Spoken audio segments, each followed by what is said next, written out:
بسم اللہ الرحمن الرحیم۔ فلسطین کی موجودہ صورتحال کے حوالے سے ضروری گفتگو کروں گا، آخر میں اپنی رائے پیش کروں گا، غلط بھی ہو سکتی ہے، رائے ہے، اور جب تک آپ پوری بات آخر تک نہیں سنیں گے اس وقت تک آپ کو بات سمجھ میں نہیں آئے گی۔ تو سب سے پہلی بات یہ کہ 1924 میں جو خلافت عثمانیہ تھی، عثمان ارطغرل کی حکومت تھی، وہ بادشاہ گزر رہے تھے اور اس میں خیر غالب تھا۔ جتنی بھی اسلامی سلطنتیں گزری ہیں تو اس میں خیر غالب، غلطیاں بھی ہوئی ہیں لیکن خیر غالب تھا، یعنی آئین قرآن و حدیث، عدالت قرآن و حدیث، سرحدات مضبوط، کافروں کی آنکھوں میں آنکھیں ڈالنا، خزانے کی حفاظت، بہت اچھی صورتحال تھی۔ بہرحال ان کے پاس ایک وفد آیا، آخری حکمران سلطان عبدالحمید، اور ان کو کہا یہودیوں نے کہ ہم کو آپ کی جو سلطنت ہے، خصوصاً شام، اور شام میں پہلے شامل تھا، تو یہاں پر ہم کو جو اسرائیل ہمارا نام ہے تو ہم کو جگہ دے دی جائے تاکہ ہم اس میں اسرائیل بنا دیں۔ اسرائیل عبرانی کا لفظ ہے، اس کا معنی ہے عبداللہ۔ اسرائیل جبرائیل میکائیل یہ عبرانی الفاظ ہے۔ اسماعیل، عبداللہ اور یعقوب، یہ تینوں ایک فرد کے نام ہیں، عبداللہ، یعقوب، اسرائیل۔ تو سلطان عبدالحمید نے زمین سے ایک تنکا اٹھایا، دیکھو حکومت کمزور تھی، خلافت عثمانیہ کیوں ٹوٹی، مغل حکمران آخر میں کیوں ٹوٹے، فحاشی، بے حیائی، بدکاری، شراب، لونڈیاں، اس وجہ سے ہم ٹوٹ گئے۔ یہ علامہ اقبال نے فرمایا، میں تجھے بتاؤں تقدیر امم کیا ہے، شمشیر و ثنا اول، طاؤس و رباب آخر۔ امت اوپر رہے گی، تلوار ڈھال ان کے ہاتھ میں ہو، قرآن و حدیث پر عمل ہو، یہ نیچے رہے گی، طاؤس و رباب آخر، ڈول ڈھمک کے گانے بجانے، شراب بدکاری، یہ گر جائے گی۔ تو 67 ہماری اسلامی حکومتیں تھیں، Italy, Sicily, Atlantic, South Africa, آدھا یورپ، چائنا، سیکیانگ، پاکستان، ہندوستان، افغانستان، ترکی، چین، روس کی آزاد ریاستیں، بنگلہ دیش، برما، 14 کافروں نے واپس لے لیے۔ تو اس وقت یہ وفد جو آیا اور جو حکومت تھی کمزور ہو گئی تھی، کس وجہ سے بتا دیا، مغل حکمران کیوں ٹوٹ گئے وہ بھی بتا دیا۔ یہ اصل میں تاتاری تھے، بیگ اور مغل تاتاری ہیں جو مسلمان ہوئے تھے۔ بہرحال تو ہم کو جگہ دے دو، تو انہوں نے جو ہے نا تنکا اٹھایا، دیکھو کمزوری کے باوجود کافروں کی آنکھوں میں آنکھیں ڈال کر بات کرنا، میں نے بتایا نا، آئین قرآن و حدیث، غلطیاں تو تھی۔ تو بہرحال کہ میں اتنی جگہ بھی آپ کو نہیں دوں، تو فوج نے بغاوت کی، کمال اتاترک اس کا بڑا تھا، اور ہمیشہ کافروں نے ایک چال کھیلی ہے جو آج کل عرب اور کچھ ہمارے ہاں ہو رہا ہے، آپ سب کچھ جانتے ہیں، کہ اپنی لڑکیاں حکمرانوں کو دیتے ہیں اور اس سے بچے پیدا کرتے ہیں۔ اس لیے غالباً ابو عبیدہ کو عمر نے کہا رضی اللہ عنہ کہ جو عیسائی عورت سے آپ نے شادی کی اس کو ختم کرو۔ تو کیا یہ حرام ہے؟ قرآن میں جائز ہے، والمحصنات من الذین اوتوا الکتاب۔ تو عمر نے کیا جواب دیا کہ بس میرا آرڈر مانو، ختم کرو، یہ جاسوسی کرے گی۔ اس لیے یہود نصارہ کی عورت سے شادی کرنا 4 شرائط کے ساتھ ہے۔ نمبر 1 شرط، وہ اہل کتاب، وہ واقعی ایتھیسٹ اور سیکولر نہ بن چکے ہو۔ 2 چرچ جاتے ہو۔ 3 فاسقہ فاجر نہ ہو، اور کسی کے نکاح میں نہ ہو، اور جو نکاح کرنے والا وہ سیاسی لیڈر بڑا عالم نہ ہو۔ یہ لکھا ہے کتابوں میں، اس پر اجماع ہے۔ وہ جاسوسی کرے گی، مسلمانوں کو غرق کرے گی۔ تو کمال اتاترک دوغا قبیلے سے، اس کی امی تھی یہودن، یہاں بات آ گئی۔ یہ اس نے فوج میں بغاوت کی، یہودیوں سے ملے، خلافت عثمانیہ کو توڑنے کے لیے ہمفرے اور لارنس آف عربیہ، باقی سب کچھ، شریف مکہ نے بغاوت کی، سب کچھ آپ کو پتہ ہے۔ تو بہرحال انہوں نے بغاوت کر کے ان کے تختے کو الٹ دیا، آئین میں پابندی لگا لی، اسلام کے نام پر کوئی آدمی اسلام کے نام پر ووٹ نہیں مانگ سکتا ہے 100 سال کے لیے۔ 2024 میں وہ ختم ہو جائے گا، جو 100 سال کے لیے کمال اتاترک نے وہ لیا تھا، زبردستی دستخط اور یہودیوں سے مل کر مسلمانوں سے، تو اچھا، اور دائیں طرف سے تمام مسلمانوں کی زبانیں شروع ہوتی، اس نے بائیں طرف سے شروع کر پینٹ اور پی کیپ لازم کر دیا، ہزاروں مدارس بند کر دی، ہزاروں علماء قتل کر دیے، اور سخت پابندی دین. اور جو شادی کرنے والا ہے وہ اگلی شرط یہ کہ وہ سیاسی لیڈر اور عالم نہ ہو تاکہ وہ جاسوسی نہ کرے. بہرحال یہ دوغا قبیلے کا تھا اور اس نے جنہیں حکومت لے لی، 2-3 مرتبہ فوج نے بغاوت کی، لیکن پرانا واقعہ ترکیوں کو یاد تھا، لہٰذا انہیں بغاوت ناکام کر دی فوج کی.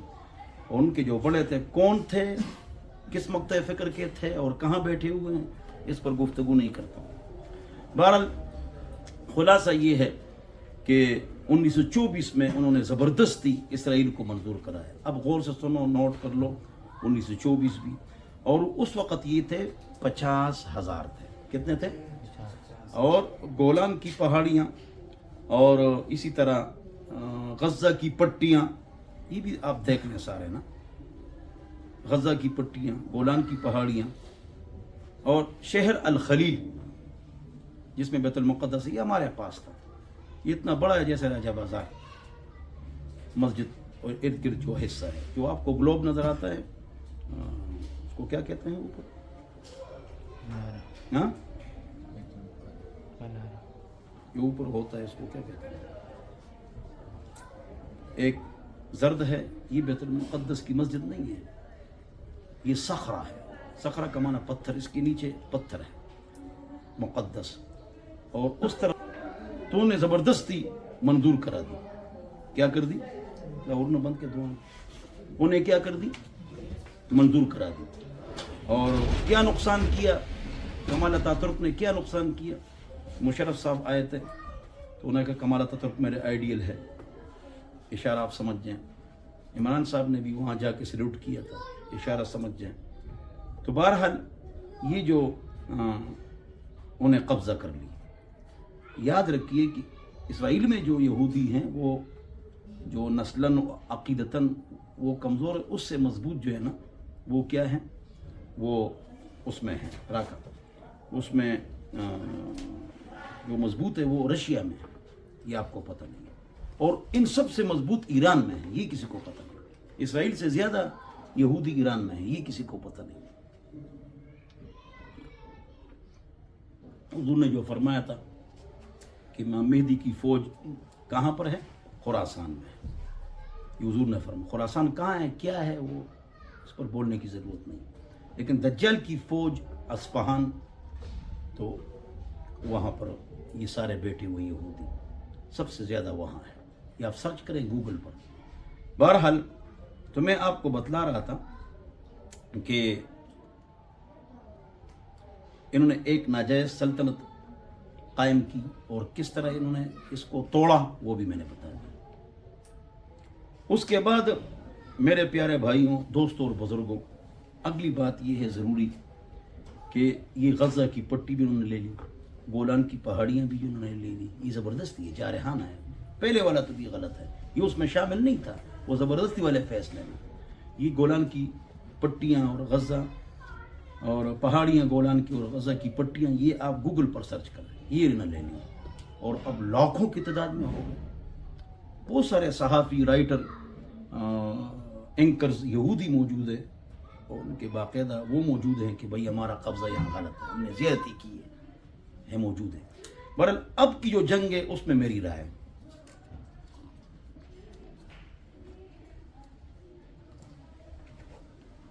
یہ ہے کہ یہ جو میڈیا ہے اس کو آپ نے دیکھنا ہوگا اس نظر سے کہ یہ میڈیا یہودیوں کے پاس ہے.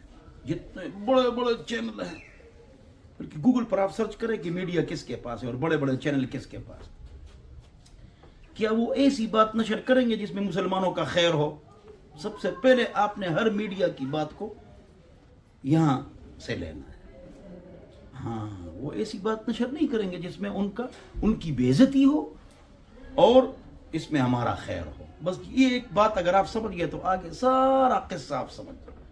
بعض اوقات ایک سازش ہوتی ہے، جی برما میں بڑا ظلم ہو رہا ہے تو کٹے پھٹے اور تصویریں آتی ہیں تو ظلم کتنا ہوا ہے وہ ایک الگ مسئلہ ہے، لیکن کتنا پیش کیا جا رہا ہے اور ویڈیوز پرانی ہیں نہیں ہیں، اس کو آپ نے دیکھنا ہوگا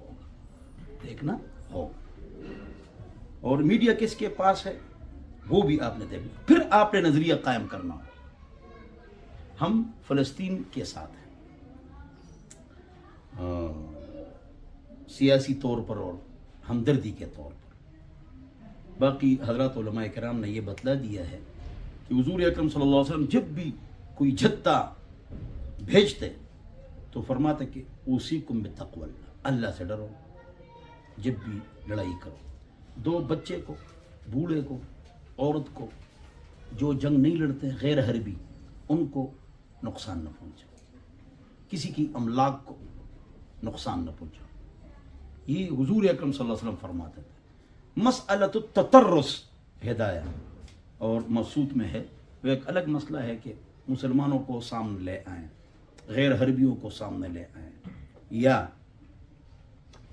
مسلمان بچوں کو سامنے۔ مسئلۃ التطرس تا ترس ڈھال کے طور پر استعمال کریں تو آپ نیت غیر کی کریں گے، لیکن مسلمان کو لگ جائے تو آپ گناہ گار نہیں ہیں، یہ ایک الگ مسئلہ ہے۔ لیکن اس اعتبار سے اس کو دیکھنا ہوگا، اور میں صرف اشارہ کر رہا ہوں کہ آپ نے ایک خبر یا ایک ویڈیو دیکھ کر آپ نے پروپیگنڈا نہیں کرنا ہے۔ یہی حال، اس پر میں نے ویڈیو بنائی پاکستان اور ایک پوسٹر بھی بنایا میں نے کہ دیکھو پاکستان اس طرح ہے جس طرح ہمارا گھر ہے۔ ہم چوک دکان میں پاکستان کے خلاف، اپنے گھر کے خلاف، اپنے بھائی بہنوں کے خلاف، بیوی کے خلاف، ماں کے خلاف نہیں بولتے ہیں۔ یہ پاکستان ہے، یہ جس طرح ہم پلیٹ میں کھاتے ہیں اس میں کون تھوکتا ہے؟ تو جب یہاں رہتے ہیں تو اپنی مٹی سے محبت جز ایمان ہے۔ تو آپ نے جو بھی تحریر اور چیز پڑھنی ہے جس میں پاکستان کی کوئی مخالفت ہو تو سمجھو کہ یہ دشمن کر رہا ہے، چاہے نیچے مسلمان کا نام لگا ہوا، مثبت تذکرہ کرو پاکستان کے بارے میں۔ کیوں ہم یہاں رہتے ہیں، کیوں یہ ہمارا ملک ہے، کیوں پوری دنیا سے اسلام جو کنٹرول ہو رہا ہے یہاں سے، مطلب صحیح اسلام یہ ہے اور اسلامی کام، قرآن حدیث والا کام یہ ہے، یہاں سے کنٹرول۔ میڈیا کو تو ہم نہیں دیکھیں گے، میڈیا تو غیروں کے پاس ہے، اس کو پاکستان کو کیسے پیش کرتا ہے غلط، سارا میڈیا غیروں کے پاس ہے۔ پشاور سے عورتیں جاتی ہیں بغیر محرم کے کراچی، روزانہ ہزاروں لاکھوں، کوئی ان کو تکلیف نہیں ہوتی۔ اگرچہ بغیر محرم کے سفر وہ ایک شرعی مسئلہ الگ ہے، لیکن ان کو کوئی تکلیف نہیں ہوتی۔ لیکن بدنامی کیا ہے پاکستان کی وہ میں نے آپ کو بتا دیا۔ یہ کیوں؟ یہ ایٹمی قوت ہے، یہ نوح علیہ السلام کی کشتی ہے، یہ ایک قوت اور طاقت ہے۔ کسی بھی ملک کے کسی بھی شہر میں پاکستان کے خلاف کوئی حرکت کرے تو اس کو اسی وقت دبانا، ہمارے پاس وہ طاقت موجود ہے، قوت موجود ہے، ٹھیک ہے نا؟ تو اللہ تعالیٰ نے ہم کو یہ ملک دیا ہے اور یہ حضور اکرم صلی اللہ علیہ وسلم کی دعا ہے۔ غلطیاں ہیں اس ادارے میں، غلطی ہے اس ادارے کے افراد میں، غلطیاں ہیں، سب سے اونچے تو اللہ تعالیٰ نے ہم کو یہ ملک دیا ہے اور یہ حضور اکرم صلی اللہ علیہ وسلم کی دعا ہے۔ غلطیاں ہیں اس ادارے میں، غلطی ہے اس ادارے کے افراد میں، غلطیاں ہیں، سب سے اونچا ادارہ تو مدرسہ اور مولوی ہے، اس سے کوئی اونچا ادارہ نہیں ہے۔ ہم میں کتنی غلطیاں ہیں، ہم محتمین ہیں، ہم نہ اپنے آپ کو جانتے ہیں، یا ہم علماء میں یا ہمارے مدارس میں ہے یا غلطیاں نہیں ہیں؟ بولو نا، سارے مفتی بیٹھے ہوئے ہیں، تو پھر اداروں میں اور افراد میں بھی غلطیاں ہوں گی۔ وہ تو ہم تو عالم ہیں، وہ تو عالم بھی نہیں۔ ہاں، تو آپ نے پروپیگنڈے کے پیچھے نہیں جانا ہے اور اپنے ملک کی حفاظت آپ پر لازم ہے، اور یہی ایک ہی ہے، یہ ختم ہو گیا پھر آپ کی کہیں ٹھکانے کی جگہ ہی نہیں ہے۔ تو ہمارے دفاعی اداروں کی ذمہ داری ہے کہ اس کی سرحدات کو محفوظ کریں، پہلے یہ ہے۔ تو وہ محفوظ ہوگا تو یہاں پر پھر جو آئین ہے، جو ہمارا نظریہ ہے، دو قومی نظریہ ہے، قرآن و حدیث ہے، وہ بھی محفوظ ہوگا۔ وہ زیادہ یہ فکر کرتے ہیں کس کی؟ سرحدات۔ پھر اس کے بعد قرآن و حدیث کی خدمت کرتا ہے۔ کیسے؟ ظاہر دکھاتے کچھ اور ہے میڈیا پر، دیکھیے غیر ہمارا دشمن، دکھاتے کچھ اور ہے، لیکن اندر سے کیا پوری دنیا کو لیڈ کرنے والے عرب نہیں ہے، ترکی نہیں ہے، صرف پاکستان. جو تبلیغ، مدارس، مساجد، ہمارا جو سیٹ اپ ہے یہ ان اداروں کی وجہ سے ہے. ماشاءاللہ 38 لاکھ طالب علم ہیں، 13,000 مدارس ہیں، 10 لاکھ علماء ہیں، 10,000 شیخ الحدیث ہے. ایک سیٹ اپ ہے جو پوری دنیا کو 700 ہمارے یورپ امریکہ میں مدرسے ہیں. اور کیا چاہیے؟ تبلیغ پوری دنیا میں کنٹرول ہو رہا ہے. یہاں سے پوری دنیا میں آپ جاتے ہیں، دن کی دعوت دیتے ہیں، پھر آپ واپس سہولت کے ساتھ آ جاتے ہیں. اور آپ کو کیا چاہیے؟ غلطیاں تو یہ صحابہ کا زمانہ نہیں ہے، ہمارا زمانہ ہے، کمزور زمانہ ہے. تو اللہ تعالیٰ پاکستان کی حفاظت فرمائے، فلسطین کی حفاظت فرمائے، وہاں اللہ والوں کی اللہ حفاظت فرمائے، اور اللہ تعالیٰ وہ فیصلہ فرمائے جس میں اسلام کا فائدہ ہو. بس خلاصہ کس کا فائدہ ہو اور مسلمانوں کو تکلیف نہ پہنچے. یہاں پر ایک نقطہ آپ کو بتاتا ہوں، علمی نقطہ ہے، بہت اہم نقطہ ہے. وَلَا تُلْقُوا بِأَيْدِيكُمْ إِلَى التَّهْلُكَةِ کا ایک مطلب آپ کو معلوم ہے، لیکن میں آج ایک مطلب آپ حضرات کے سامنے عرض کرتا ہوں، خاص مطلب جو تفسیروں میں ہے. فقہا فرماتے ہیں کہ اگر آپ کو پتہ ہے کہ میں اس کام کے لیے اٹھ رہا ہوں دین کے اعلاء کے لیے، اور اس میں اسلام کو اور مسلمانوں کا نقصان ہے، تو آپ کو نہ اٹھنا جانا آپ کے لیے واجب ہے. آپ تو امت کو تباہ کر رہے ہیں. عقل مند کے لیے اشارہ کر رہے ہیں. آپ نے ایویں نہیں اٹھنا ہے، ایویں اٹھنا روانہ ہو گئے، مکے آپ کے پاس ہے، اس سے تم جنگ کرو گے، یا کلاشنکوف آپ کے پاس ہے. نہیں، آپ نے مقدور بھر تیاری کر کے آپ نے اٹھنا ہے، اور آپ کو یقین ہو 60%، ورنہ وَلَا تُلْقُوا بِأَيْدِيكُمْ إِلَى التَّهْلُكَةِ. اللہ ہمارے ملک فلسطین، حرمین شریفین، مکہ مدینہ، افغانستان کی اللہ حفاظت فرمائے، اور فلسطین کے عوام کی بھی اللہ حفاظت فرمائے. والسلام.